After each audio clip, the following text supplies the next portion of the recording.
It's not going to escalate the conflict, it's going to end the conflict. Isso não leva a uma escalada do conflito. Isso coloca fim ao conflito. Essas foram as palavras do primeiro-ministro de Israel, Benjamin Netanyahu, ao ser questionado sobre os planos de eliminar o líder supremo do Irã, o Ayatollah Ali Khamenei. A grande liderança do regime no Irã é o líder supremo. Era o Ayatollah Khomeini no passado, atualmente é o Ayatollah Ali Khamenei, o Khamenei, como se diz em persa. Ele é quem manda acima de tudo. E, de uma certa forma, existe um outro poder paralelo dentro do Irã, que são as guardas revolucionárias. Um dia antes, no domingo, a imprensa americana noticiou que foi Donald Trump quem vetou o plano israelense de assassinar Khamenei. Desde o início da operação, os ataques de Israel miram o alto comando iraniano e já abateram pelo menos 11 figuras-chave do regime. Eram militares da Guarda Revolucionária, comandantes da inteligência e das Forças Armadas, cientistas e representantes da diplomacia em Teherã. Os ataques mataram o chefe de inteligência da Guarda Revolucionária e o vice dele. O outro líder iraniano morto é Mohammad Bagheri, chefe do Estado-Maior das Forças Armadas. Ele era o segundo comandante mais graduado no Irã, depois do líder supremo. Hossein Salami era o comandante-chefe da Guarda Revolucionária Iraniana desde abril de 2019. Essa guarda é a mais poderosa organização armada do Irã, com forças de terra, mar e ar. Israel afirma que já controla o espaço aéreo do inimigo, num processo que teria destruído cerca de 1/3 do escudo de defesa do Irã. E Netanyahu ameaça subir mais o tom dos ataques. Abre aspas. O que eles sentiram até agora não é nada, comparado ao que lhes será imposto nos próximos dias. Fecha aspas. Começando pelo Irã, foram muitos os locais, a gente destacou alguns. Capital, Teherã, que teve vários pontos bombardeados, incluindo o aeroporto, prédios do comando das Forças Armadas, refinarias e depósitos de combustível. Aqui perto de Teherã estão 2 dos complexos nucleares mais importantes do país. Natanz, que foi alvo dos bombardeios na sexta-feira, e a outra região atingida foi do complexo de Fordow, que não sofreu grandes danos porque esse complexo foi construído dentro de uma montanha. Aí mais para o norte, Israel atacou um aeroporto militar em Tabriz. No oeste, o alvo foi uma base de mísseis subterrâneos na cidade de Kermanshah. Khamenei acusa Israel de atacar alvos civis. Uma emissora de TV estatal foi bombardeada.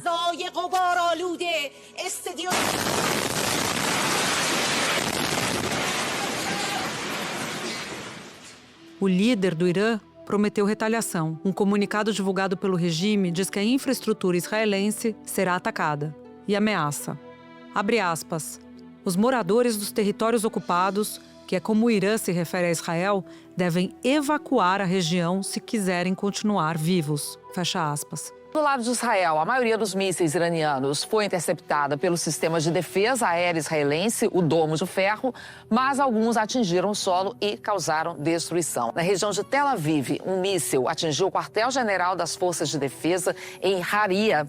Na cidade de Bat Yam, prédios foram destruídos, um bombardeio. Mísseis iranianos também provocaram estragos nessas outras cidades que a gente destacou aqui. Rishon LeZion, Rehovot, Ramat Gan, Hakiria e na cidade de Haifa. E as perspectivas de um cessar-fogo parecem ainda mais distantes. O negociador principal do Irã foi morto no ataque, então as sinalizações são muito ruins. E o Irã já avisou, por sua vez, que não volta à mesa de negociações enquanto continuar sendo bombardeado. Portanto, trazer esses dois lados para uma mesa de negociações é algo muito difícil. Numa rede social, Donald Trump afirmou que todos os moradores devem sair imediatamente da capital iraniana, Teherã. E voltou a dizer que o país não pode ter armas nucleares.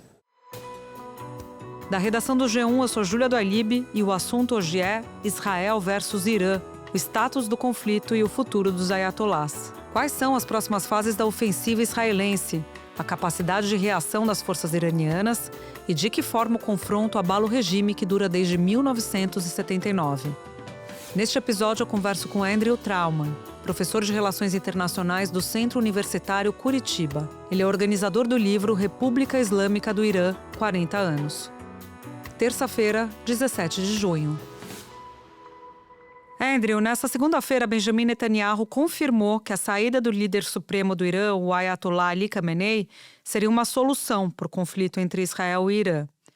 E ele falou isso quando ele foi questionado sobre uma notícia que foi publicada pela imprensa dos Estados Unidos, segundo a qual o Trump teria vetado um plano de Israel para matar o Khamenei. Considerando esse contexto, para onde parece que caminham os planos israelenses nessa guerra? Para eliminar mesmo o Khamenei?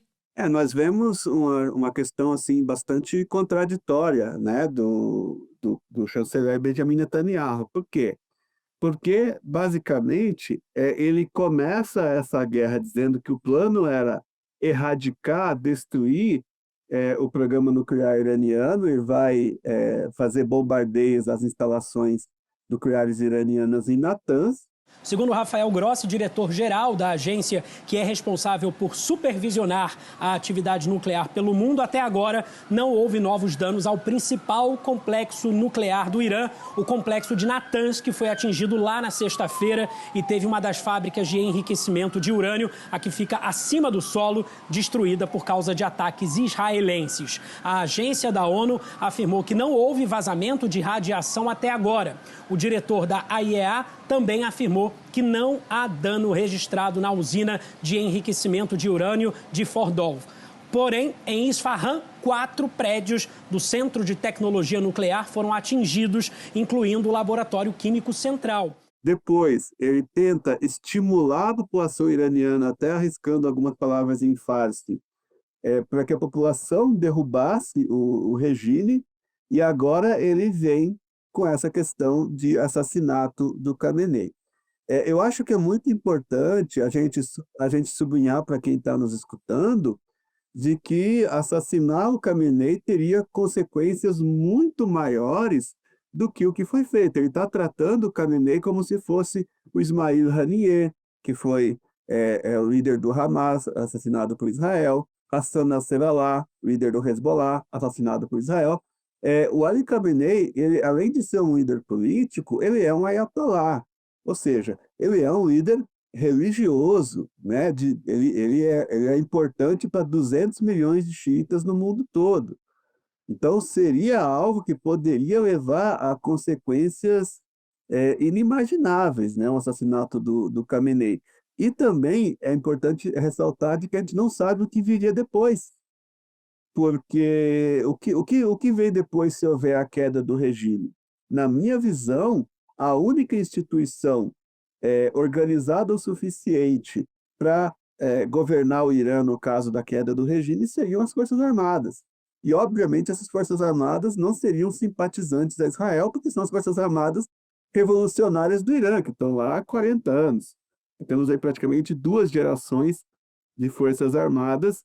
Então, não ia florescer uma democracia liberal no Irã, né? Eu costumo dizer que Irã, China e Rússia não têm tradição de democracia liberal e nunca terão.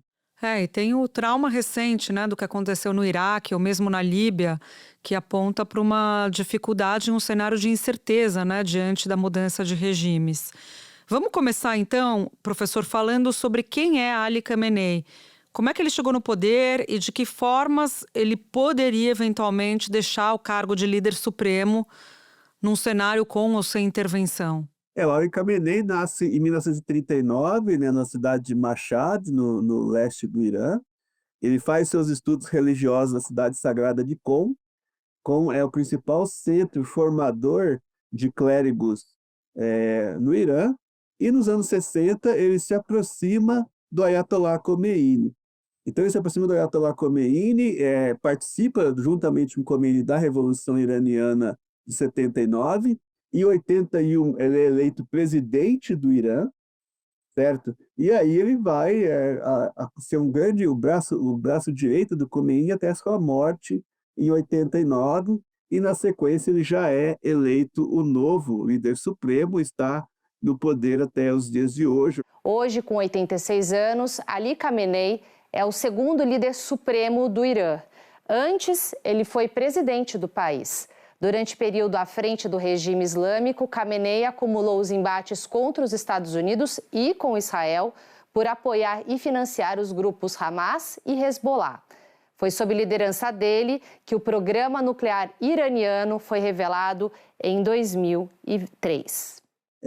Rumores muito sérios de que com um câncer de próstata, Ano passado ele fez uma cirurgia, assim, está com a saúde bastante delicada, as aparições dele são cada vez mais raras. Já foi feito, inclusive, já segundo informações de dentro do Irã, já há um sucessor designado, mas eles não vão dizer quem é, justamente com medo desses assassinatos seletivos de Israel. Então, eles já têm um sucessor do Khamenei. Normalmente, o cargo de Ayatollah, assim como o cargo de Papa da Igreja Católica, ele é vitalício. Mas assim também como na Igreja Católica aconteceu com o Bento XVI, né, o Ratzinger, pode haver uma renúncia por N razões, mas no caso dele a questão da saúde seria o mais razoável, digamos assim. E no momento o Irã se encontra numa encruzilhada, porque temos um líder supremo extremamente fragilizado em sua saúde, né? Nós temos um país muito fragilizado, o Irã sofre com embargo há 40 anos, problemas econômicos, a gente está vendo como que a defesa do Irã parece um queijo suíço, né? O Israel entra e sai quando quer. Na sexta-feira, com o primeiro ataque, Israel dominou os céus do Irã por 4 horas. Não foi um ataque bate e volta. Eles fizeram que eles bem entenderam até a hora que eles achavam que a missão estava cumprida, ou seja, foi embora quando quiseram também. Do lado iraniano, os principais alvos foram as instalações nucleares de Natanz, Tabriz e Isfahan. Em Mashhad, a 2.300 quilômetros de Israel, um aeroporto da cidade com uma base aérea militar. Na capital, Teherã, foram múltiplos ataques a prédios, como o Ministério da Defesa e o das Relações Exteriores. O Irã diz que mais de 200 pessoas morreram. Netanyahu anunciou que domina os céus da capital iraniana e que está próximo de 2 objetivos: acabar com os mísseis e com a ameaça nuclear do Irã. Então a gente vê realmente, nisso tem que concordar com Benjamin Netanyahu, de que realmente o regime está muito fraco, que nunca se viu um regime tão fraco, até porque ele perdeu recentemente o Bashar al-Assad, que foi deposto na Síria, e o Hezbollah se encontra não operacional desde a morte do Hassan Nasrallah. Então o Irã nunca esteve tão isolado como agora, e por isso também é um timing muito bom do ponto de vista israelense. E parece que Netanyahu está explorando isso, né? Não só pela questão interna também, que tem a ver com popularidade, mas por esse contexto que você nos coloca de que seria um momento ideal. E aí eu pergunto para o senhor, como é que funciona o regime dos ayatollahs? Qual que é o papel do líder supremo, o Khamenei, e qual que é o papel do presidente, que é o Massoud Pezeshkian? Eu costumo dizer para meus alunos que o Irã é uma democratura, tá? Porque tem aspectos de democracia e de ditadura que coexistem. Como que seria isso? No Irã, todos podem votar, mas nem todos podem ser votados, certo? Então, assim, para que você se candidate à Assembleia Legislativa do Irã, ou da tua província, da tua cidade, se quer ser um vereador, etc., o teu nome tem que passar pelo crivo de um grupo chamado Assembleia dos Peritos. Essa Assembleia dos Peritos é formada por 88 pessoas que são nomeadas pelo líder supremo, tá? E essas pessoas vão analisar se a sua candidatura está dentro do sistema. Por isso que toda vez que tem eleições no Irã, eu dou entrevistas sobre isso, as pessoas sempre acham que vai surgir um candidato de oposição ou alguma coisa. Isso é absolutamente impossível, porque para você se candidatar no Irã, você tem que estar mais ou menos dentro do establishment. Você pode ser um pouquinho mais moderado, um pouquinho mais linha dura, mas você está dentro do establishment. Bom, a Assembleia é formada por 270 pessoas. Depois você tem essa Assembleia dos Peritos com 88 membros, aí todos clérigos. E acima deles está o Conselho dos Guardiões, com 12 membros também vitalícios. Esses 88 membros da Assembleia dos Peritos, mais os 12 membros do Conselho dos Guardiões, são todos nomeados, eles não são eleitos, tá? Eles são nomeados pelo Ali Khamenei. E aí, qual que é o papel dessas lideranças? né? Então você vai ter o Conselho dos Guardiões, que basicamente supervisionam as eleições e veem se uma candidatura é islâmica ou não. E a gente tem a Assembleia dos Peritos, que servem como auxiliares do Ali Khamenei na parte de administração e etc e tal, mas não na parte técnica, na parte mais dos costumes, como a gente costuma dizer aqui no Brasil, sabe? E aí, o presidente Pezeshkian, eu não vou dizer que é um presidente decorativo, tá? Mas, assim, ele faz o dia a dia do governo, parte econômica, parte política, estrutura e etc e tal, mas acima dele sempre tem o líder supremo, que tem poder de veto sobre qualquer ação que ele tenha. Espera um pouquinho que eu já volto para continuar minha conversa com o Andrew Trauman.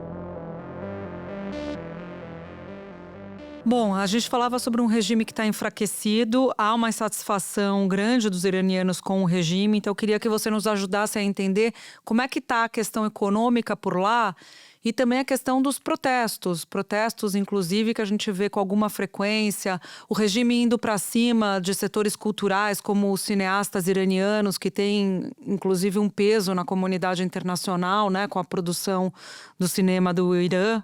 O Irã sofre, como eu já disse, um embargo que dura 40 anos, que impede o Irã, por exemplo, de importar peças de aviões. Então, assim, os aviões do Irã são bastante sucateados, tá? Peças automotivas, material de construção, tudo é muito complicado de se chegar até o Irã. O Irã tem como seu grande parceiro a China, então ele consegue exportar milhões de barris de petróleo para a China, e o Irã usa também de algo chamado frota fantasma. O Irã possui 383 navios que vendem petróleo no mercado negro, clandestinamente, tentando assim driblar as sanções. Mesmo assim, não vende para a Europa, não vende para os Estados Unidos, fica na dependência desses países como China, alguns países da Ásia Central, etc., que podem adquirir o seu petróleo. A inflação, ela não cede, é uma inflação que chega a 40%, e é meio que crônica, assim, sempre houve essa inflação. É um país que tem enormes dificuldades, é um país também muito jovem, a maioria da população tem cerca de 25, 26 anos, você vê, nasceu muito depois da Revolução, não conhece outro regime além do regime no qual eles nasceram. A internet também é totalmente controlada, então também tem essa questão. E, sim, é uma economia totalmente dependente do petróleo e é um país bastante isolado. Andrew, agora eu queria mergulhar no conflito atual. Por que Israel vê no Irã uma ameaça? Eu poderia dizer que isso é um consenso, né, entre a população israelense, o fato de que o Irã seria a origem de todos os males relacionados a Israel, porque o Irã ajudou a criar o Hezbollah. Durante muito tempo, o Irã financiou o Hamas e o Irã também financia os Houthis, que são guerrilheiros que atuam no norte do Iêmen e, vez ou outra, estão aí lançando foguetes contra Israel ou fechando o Estreito de Hormuz, que é por onde passam quase 10% da produção petrolífera mundial. Segundo a imprensa israelense, os militares do país também realizaram ataques no Iêmen para tentar eliminar chefes do grupo Houthi, financiado pelo Irã. Os Houthis têm lançado mísseis e atacado navios que passam pelo Mar Vermelho. Então, é uma situação na qual eles veem realmente o Irã como seu grande arqui-inimigo. E por que o Irã tem essa postura em relação a Israel? A Revolução Iraniana, ela acontece em 1979. Em 1980, ocorre o sequestro na embaixada norte-americana, que dura 444 dias, em que estudantes iranianos fazem funcionários dessa embaixada como reféns, e a partir daí nós temos o rompimento de relações entre Estados Unidos e Irã. E o que uma coisa tem a ver com a outra? Tem a ver de que, ao contrário do governo do Shah Reza Pahlavi, que era um governo pró-Ocidente, pró-Israel e tudo isso, o Khomeini, ele vai, bom, já que eu estou isolado, ele vai tentar angariar o apoio da região, apoiando a causa palestina, que sempre foi vista na região como talvez a única causa que une os povos árabes, não os governos, porque a gente sabe que tem vários governos que são totalmente indiferentes à causa palestina, né? Ao contrário, por exemplo, de Egito, de Síria, até do próprio Iraque, as monarquias do Golfo jamais foram à guerra contra Israel por causa dos palestinos. Então você tem quase que uma indiferença desses países do Golfo em relação ao palestino, mas isso dos governos, porque a população desses países é muito pró-palestina e são geralmente muito hostis a Israel. Então, foi uma tentativa de projeção de poder do Irã para tentar sair daquele isolamento e virar o grande líder de uma causa popular. Professor, e como que os ataques atuais, principalmente os ataques à estrutura militar, a militares, como que isso pode enfraquecer o governo dos ayatolás? Então, como eu disse, a gente está bastante espantado de ver a facilidade com que Israel tem invadido o espaço aéreo iraniano, né? Inclusive, houve um relato de que eles conseguiram destruir 2/3 dos lança-mísseis do Irã. Então, essa é uma situação bastante complexa, porque apesar dos mísseis iranianos serem relativamente modernos, não muito, mas relativamente modernos, eles não se equiparam em precisão aos mísseis israelenses. Os mísseis israelenses realmente eles são extremamente precisos, extremamente calibrados. Se eles não forem detidos, eles vão chegar no alvo para o qual eles foram programados, sem sombra de dúvida. Enquanto o que a gente tem visto no caso do Irã e Israel é o oposto, né? O que a gente tem visto, existe o domo de ferro israelense, que é esse escudo antimísseis, e a tática do Irã está sendo tentar furar esse escudo na quantidade. Ou seja, eu vou lançar dezenas e dezenas de mísseis, eles vão derrubar 99%, mas um ou outro eu vou conseguir fazer com que fure esse escudo. Então, essa é a tática. O Irã tem um exército relativamente grande, relativamente bem equipado. Em território israelense também se paga um preço alto. Muitos mísseis foram interceptados, mas outros atingiram áreas residenciais na região de Tel Aviv, cidade mais populosa do país. Outro ataque acertou a maior refinaria de petróleo de Israel, que fica no norte, na cidade de Haifa. Segundo o governo israelense, 24 pessoas morreram. Segundo especialistas, os mísseis balísticos iranianos têm causado mais danos em Israel porque são mais difíceis de interceptar pelas defesas antiaéreas.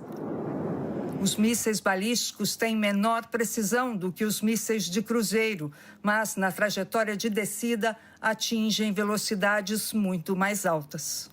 Nós temos ali a Guarda Revolucionária Iraniana, que é um ativo muito importante da Revolução, inclusive criada pelo Ali Khamenei, e que é quase que um Estado dentro de um Estado, Júlia. Porque o que a gente vê ali a Guarda Revolucionária Iraniana, ela tem, por exemplo, investimentos em empreiteiras. A Guarda Revolucionária Iraniana, ela tem rede de TV, ela tem investimentos em diversas áreas. Então, eu falo que é sempre quase como se fosse um Estado dentro do Estado, mas ela foi criada para defender o regime dos militares convencionais, que tem um braço externo também, chama Força Al-Quds. Quds, em árabe, significa Jerusalém, tá? Então, é uma coisa, porque a Jerusalém é a terceira cidade mais sagrada para o Islã. E a Força Quds foi, aliás, a responsável pela criação do Hezbollah no ano de 1982. São membros da Força Quds que começaram a recrutar e treinar xiitas libaneses no sul daquele país. Tá? E, por fim, nós temos os Basij. Quem são os Basij? Quase não se fala, né, dos Basij aqui no Ocidente, mas eles são os responsáveis pela moral e bons costumes no Irã.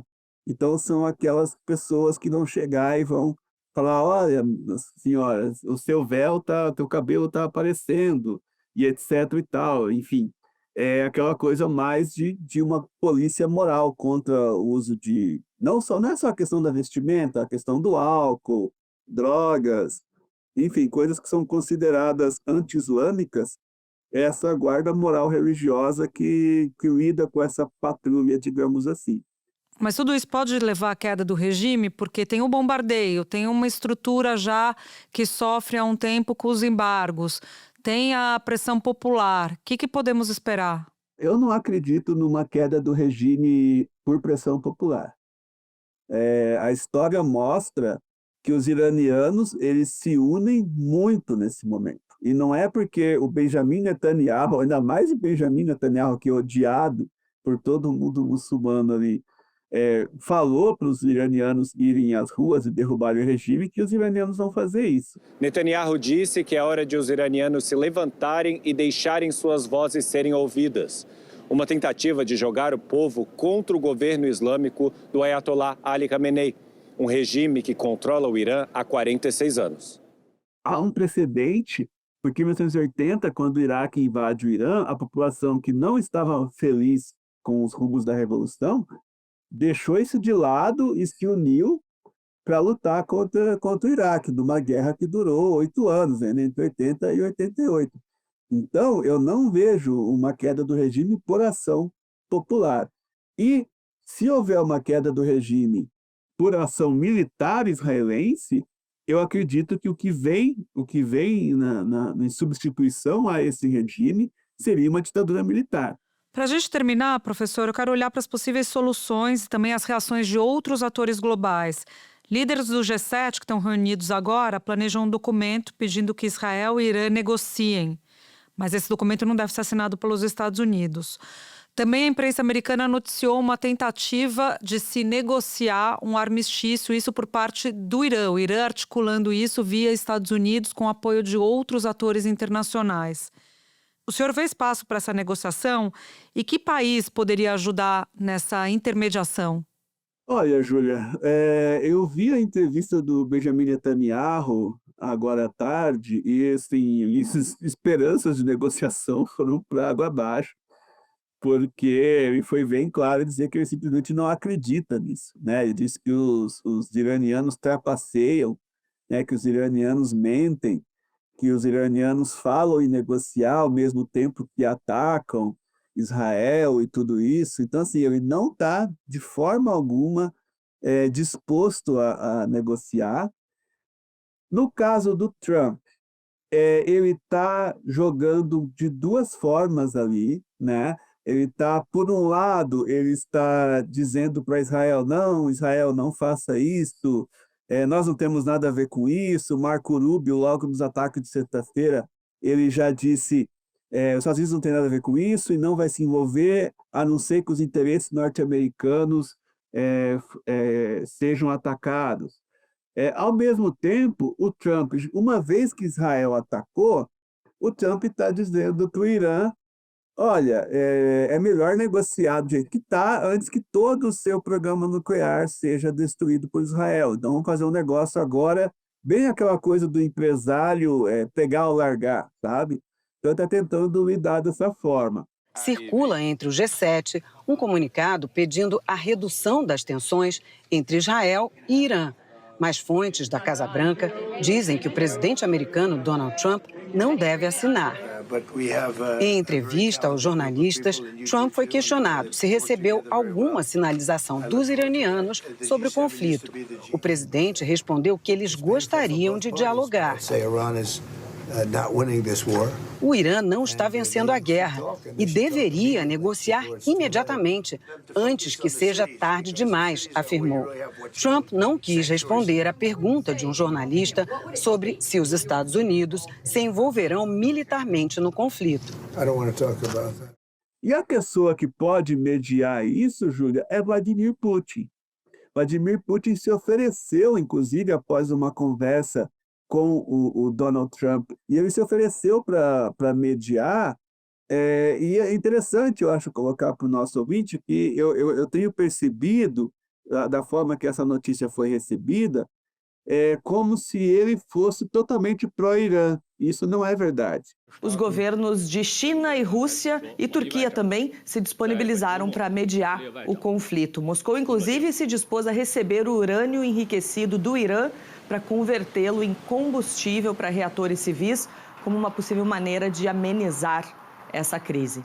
Apesar dos laços históricos, né? Irã e Rússia fazem fronteira um com o outro, assim, são há muito tempo parceiros comerciais e tudo isso. Hoje em dia o Irã faz parte do BRICS e tem realmente relações muito boas com a Rússia, vende drones para a Rússia usar na guerra da Ucrânia e tudo isso, mas o Putin é amigo do Benjamin Netanyahu, ele se dá muito bem com o Benjamin Netanyahu e Rússia e Israel têm ligações umbilicais, né? Quando Israel foi criado, em 14 de maio de 48, naquela famosa sessão, né, que antecedeu, isso foi em dezembro de 47, aquela sessão presidida pelo brasileiro Oswaldo Aranha, a União Soviética e os Estados Unidos votaram juntos, uma das raras vezes que ambos concordaram entre si em relação a isso. E tem uma vasta colônia judia de origem russa em Israel.